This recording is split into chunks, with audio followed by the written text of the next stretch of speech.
So I've been a little bit behind on my build guides, to be honest, and as you've seen, I've kind of been behind by like a whole ass update when it comes to, you know, really just Genshin Impact in general. But I've been wanting to catch up, and so today we're going to be talking about the unit that came out in this recent update for version 3.7, and that's right, we are going to be talking about Kirara. Now, Kirara is a one-handed sword Dendro character that has really caught Genshin Impact by storm in the sense of like people are really talking about her and really enjoying the fact that she is kind of, you know, a little different. We all know about yokais in Inazuma, especially with Himeko and her storyline talking about many yokais in the past, but Kirara is another yokai that has come out for, you know, Inazuma. So I'm really glad to be able to talk about her. I have a few things about her that are kind of not really like, I'm not excited in the sense of her gameplay style, but I am excited about a couple other things because I'm more into the fun side of Genshin Impact right now instead of the meta. But before we get into that, please make sure to hit that like and subscribe button down below. Don't forget to hit the notification bell to be notified of when the next Genshin Impact video comes out. And of course, leave a comment. Would love to hear you guys' opinions. So before we get into that, we're going to be talking about what you need to ascend her and build her up. And I think you guys are going to find this a little bit informative.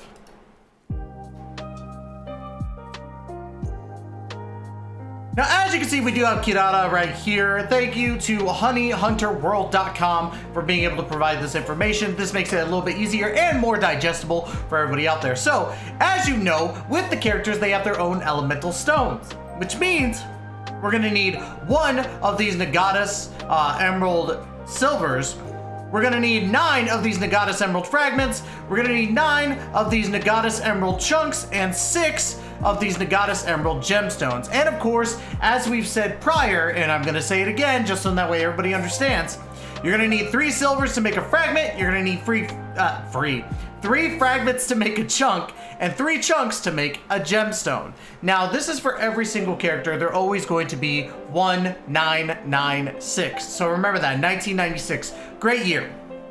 Now, let's go ahead and talk about these boss mats, the Evergloom Rings. You are going to need to defeat the Baptist, the new boss that just came out that has 3 different elements upon it. Honestly, one of my favorite bosses right now. I actually have a lot of fun fighting Baptist. I know that a lot of people have said that they don't enjoy it, but you know what? For me, I enjoy the Baptist. I think that he's really fun to go against.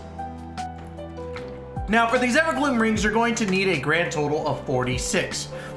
I did forget something. With these gemstones and all that, the bosses that you can fight are the same as we've talked about before. The Terror Shroom, which is the Dendro Chicken, or the Dendro Hypostasis. You can fight a Pep, which is the new world boss, so you can fight those.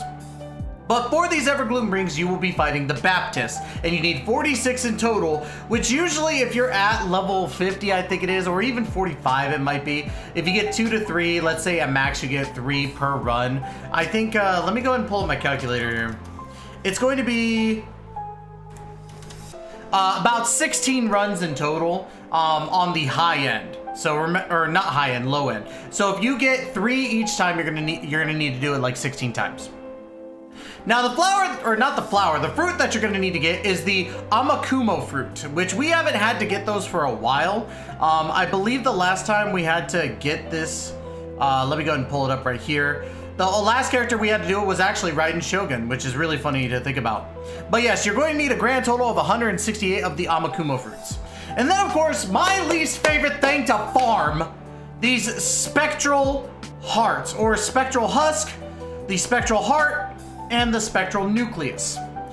You're gonna need a grand total of 18 spectral husks. You're gonna need 30 of these spectral hearts and 36 of these spectral nucleuses to farm your Kirara from level 1 to level 90. But that doesn't stop there. And this is where the troublesome stuff starts. When you get to where you're wanting to crown certain things, I highly recommend that for Kirara, you don't worry about crowning the auto attack. But let's say you did want to triple crown her because she just happens to be your cat waifu. You just love the little beans on her paws and all that stuff, and you just want to triple crown her. Let's say you want to do that.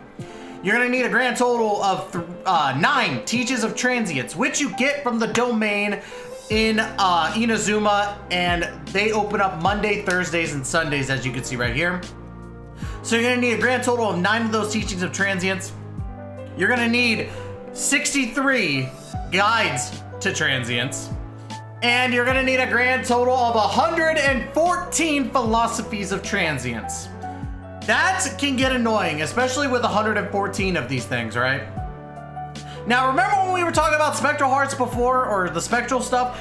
Yeah, you're gonna need more of those materials. You're gonna need 18 more spectral husks. You're gonna need 66 more of the spectral hearts, and you're gonna need 93 spectral nucleuses. 3 husks make a heart, 3 hearts make a nucleus. Yes, I hate dealing with that boss, or not boss, but with that enemy. They're just so annoying. I think the best way to really combat them, at least all of them except for maybe the pyro ones, is combining your 3 characters, Yoimiya, Raiden Shogun, and Yelan. Or you could even do, if you have Yoimiya, you could run Fischl. Or you could even do like Zhangling, Fischl, and somebody who combines Pyro, Electro, and Hydro, in my personal opinion. Now, of course, you're also going to need these Ever Ambers, which are from the boss battle for a pep. Now, it's weird because this is an Inazuma character that's needing a pep materials, but to ascend your Kirara all the way up in triple crowning her, you're gonna need a grand total of 18 of these Ever Ambers, which you get from the Apep boss fight, which works great because you could use Apep to get some of your, other materials. However, you can only battle them once and get the rewards. And then, of course, for crowns, you're gonna need 3 crowns. Pretty simple as that. And that's what you're gonna need to ascend Kirara from level 1 to level 90 and triple crowner. But, of course, I wouldn't say triple crowner, don't worry about doing that. Now, as you can see right here, we do have Kirara popped up, and look at her. She is so cute. I actually like her. I think that she's really, really adorable.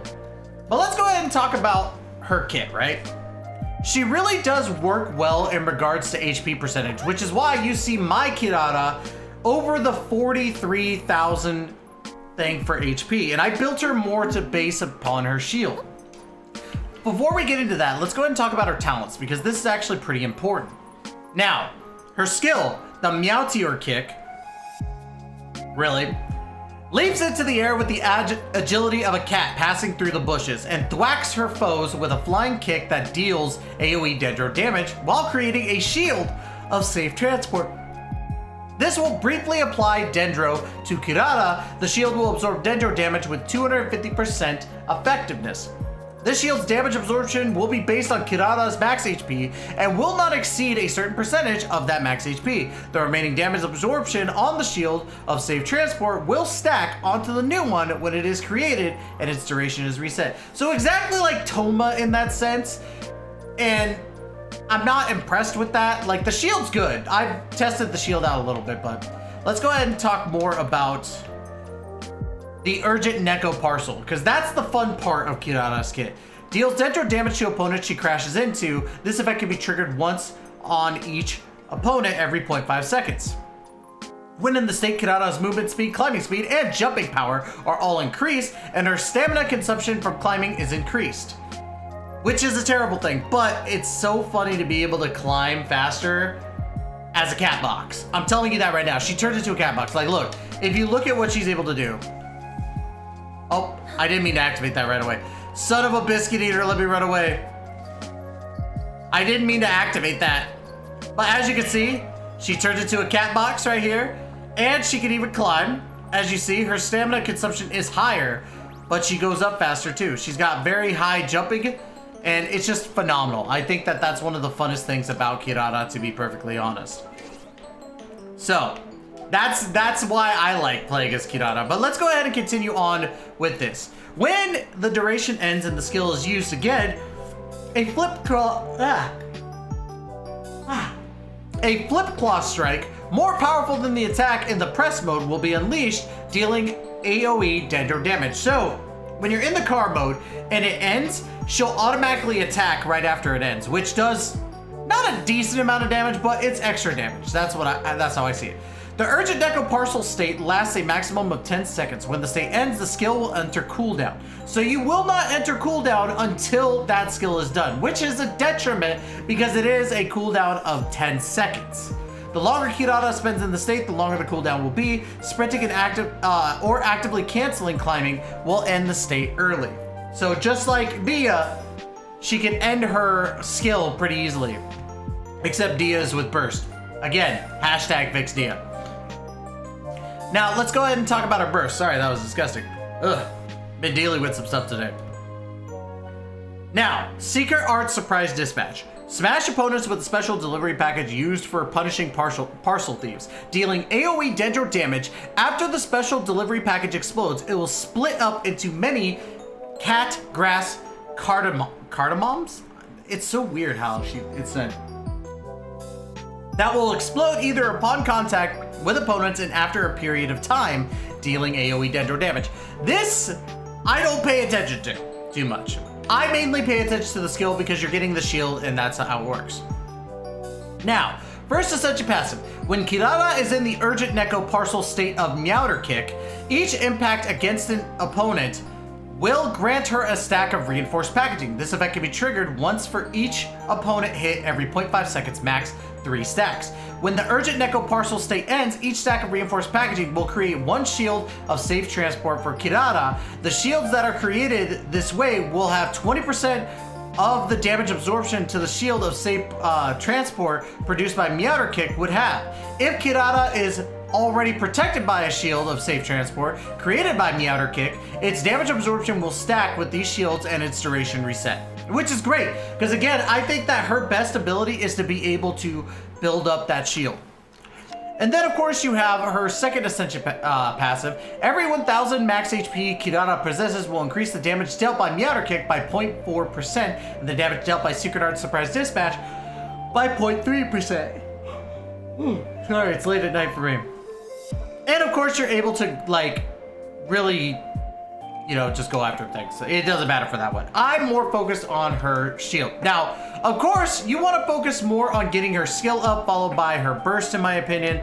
So there's that. But to get your HP up, you need some good artifacts. And for me, I went ahead and did a two-piece build of 2-piece Tenacity and 2-piece Varukasha's Glow. Sorry, I still stumble on that one. But let's go ahead and talk about it, all right? So, for your main stat, you want to focus on HP percentage or HP flat, followed by ER and EM. You're not focused on crit rate, crit damage, because I don't think she can... I think she benefits more from a shield perspective than a DPS. I have seen DPS builds of her, and they have worked. But, in my personal opinion, I think that she is better as the shielder. Now, as you can see here, basically my artifacts have done really, really well in this sense. I focused on all 3 of these being HP percentage, which is the main goal. This one, I was kind of upset that I went into crit damage for once, but I digress. That's my off piece. I could always find something better. Now, for your weapons. When it comes to Kirara, you have many choices. The one big choice that I'm going to show off right here is the Key of Kaj'Nisut, which is going to boost my HP up a little bit more. I'm at 53,000 now, just from Key of Kaj'Nisut. And it's actually her best in-slot weapon with your HP increasing by 20%. And then of course, when an elemental skill hits opponents, you gain a Grand Hymn effect for 20 seconds. This effect increases the equipping character's elemental mastery by 0.12 of their max HP. The more HP you have, the more elemental mastery you're gonna get, which works really, really well with one of the teams I'm gonna be showing off today. Now, of course, you could always work on other like weapons like Primordial Jade Cutter, which actually works well with, you know, your crit rate, but again, that's only if you're gonna be working with her as a burst DPS. But you could also go for weapons like the Zyphos Moonlight, getting that elemental mastery up, which is great for reactions and energy recharge share. And then of course you have Sapwood Blade, which I don't think I actually have. I haven't been able to pull that weapon just yet. But you can get the Sapwood Blade. It does work well also. A couple other weapons that you could possibly use for her. You could use a Freedom Sworn or maybe Sacrificial Sword to get extra cat box time, but that's about it for there. But honestly, Key of Kaj'Nisut was made for this girl right here. Now, I'm rocking no constellations on here, and as I've already talked about, her talents are, you know, average at best. So we're gonna go ahead and we're gonna show off shielding. I need this shield to go away though. I wanna show off how the shield compares to other shielders. So let's go ahead and first let's get Diona. Or actually no, we'll work with Toma first. So just baseline shield. We're gonna see how well the shield works. We're gonna see how much damage we can absorb here. Doing a decent amount. Okay, not bad. That was about, I'd say, what? 6 seconds? So let's go ahead and do Diona next. Diona's cat shield. There we go. They're not constantly attacking, and I was standing in the fire, so we'll take that in consideration. But this shield is kind of the baseline of what good shields are for 4 stars. Now let's go ahead. Let's get Zhongli shield going. Now, Zhongli shield is automatically going to cook, and even if I'm standing in here, this shield lasts so long. And Zhongli being a 5-star, it makes sense his shield is so dang good. Like, look at this, it's still on. Which is pretty nutty in general. It's crazy to think how much Zhongli's shield lasts. Now to test out Kirara's shield. We're gonna go ahead and do a baseline kick. There we go. Why did you just throw a rock? This little dirt. And I know I could be a little bit faster, so let's go ahead. Let's see how much of this damage absorption is gonna take for this. Now, Kirara's shield, I would say, is better than Toma's in that regard. Now let's go ahead and go into the cat box. Let's go ahead and grab some of this real quick.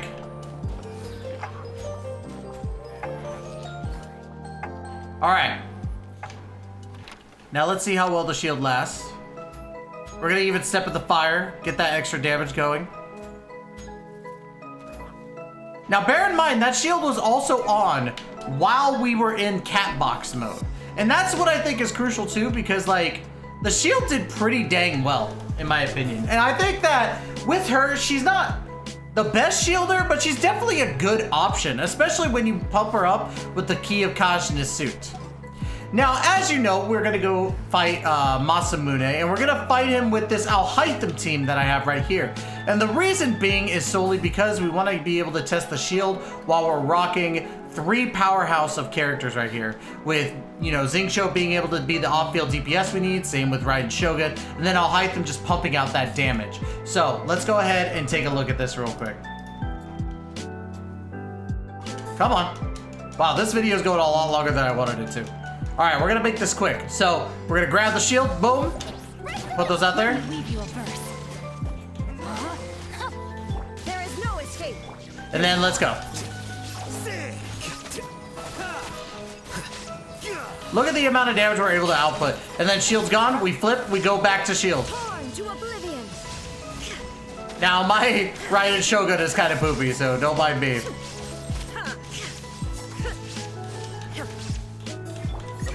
Of elimination. All right, and as you can see, we just finished our shield right there. Honestly, I think that Kirara's shield is actually not bad, especially if you have the components to really keep her health up there to help boost up that shield. Now, as it stands, I don't think she's the best 4-star shielder, especially with the likes of the other cat girl who I absolutely despise. Where is she? Diona. Diona's shield, in my personal opinion, is a lot better.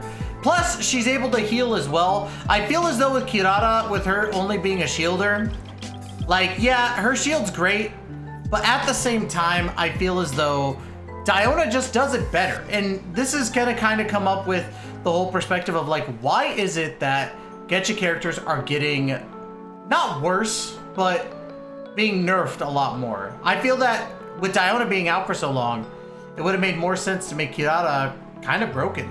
So, not disappointed, but just more so I'm like, she's all right.